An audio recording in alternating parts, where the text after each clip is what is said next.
আসসালামু আলাইকুম রহমতুল্লাহ।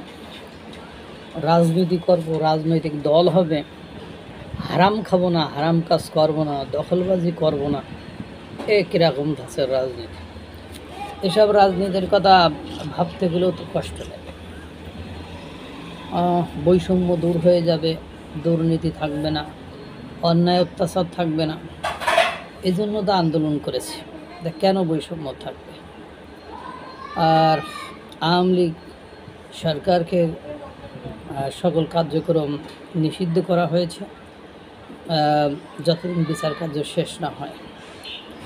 এখন এর মধ্যে আবার কি হয়েছে, আওয়ামী লীগের যেসব কার্যালয় আছে বিভিন্ন জেলা উপজেলায় এবং রাজধানী ঢাকা শহরে, সেগুলো আবার এনসিপি অর্থাৎ জাতীয় নাগরিক পার্টি, যাদের এসব অফিস আদালত দেওয়ার মতো, কেনার মতো, ভাড়া নেওয়ার মতো টাকা পয়সা নাই, তারা আওয়ামী লীগের অনুপস্থিতিতে সেই গণিমতের মাল ভোগ করছে। কিন্তু এদের জানা উচিত এই গণিমতের মাল ভোগ করতে হলে তারও একটা আইনি বৈধতা আছে, আইনি ধারা আছে। এমন মনে করেন এলাকায় একজনে 100 বিঘা ধান, 100 বিঘা জমিতে ধান লাগিয়েছে। এখন এলাকার লোক খাইতে পারতেছে না বলে ওই 100 বিঘা ধান যার আছে তার কাছ থেকে চুরি করে নিয়ে এসে কি ওদেরকে দিলে সব হবে না? এখন কোনো বিধান আছে? তা আপনারা এনসিপি জাতীয় নাগরিক পার্টি, অবশ্য এদের কারের এখন পক্ষে কোনো সাপোর্টার নেই, ভোটারও নেই, এদের ডাকে আর রাজুতেও কেউ আসে না।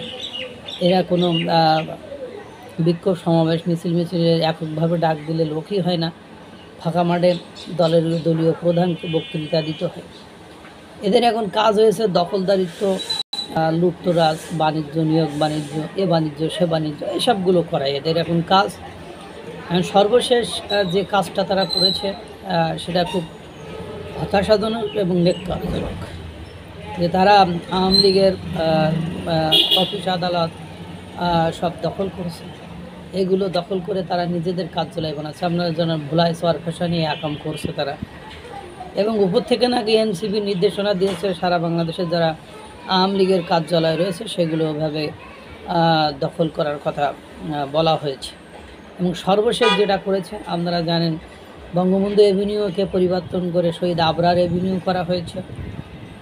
সেখানে বাংলাদেশের আওয়ামী লীগের যে প্রধান কার্যালয় সে গুলিস্তানে, সেই কার্যালয়কে তারা জুলাই যোদ্ধাদের প্রধান কার্যালয় হিসাবে প্রতিষ্ঠা করেছে। কত বড় বোকারাম হাদারাম হলে এই ধরনের কাজ করে? এটা কি আইনগত কোনো ভিত্তি আছে না? এটা বাংলাদেশ সহ জেনেভা কনভেনশন সহ কোনো আইনের আওতায় কি এই ধরনের কর্মসূচি পড়ে? বাইরে ভাই, তুমি পারলে তুমি অফিস ভাড়া করো, সেখানে করো, তুমি পতিত সরকারের, সেটা বৈধভাবে তোমার কি ওইটা নেওয়ার অধিকার তোমাকে কে দিয়েছে? যেখানে ইসলামে বলা হয়েছে একটা রাস্তা একটা আম পড়ে থাকলেও মালিকের অনুমতি ছাড়া নেওয়া যায় না, আর সেখানে তুমি এই ধরনের একটা বা কাজ তোমরা করছো। তোমরা আবার খুব মুখে ইনশাল্লাহ আলহামদুলিল্লাহ এই শব্দগুলো বলো, মানে খুব ইসলামিক মন মানসিকতার বা ইসলামিক মাইন্ডের বলে নিজেদেরকে দাবি করো।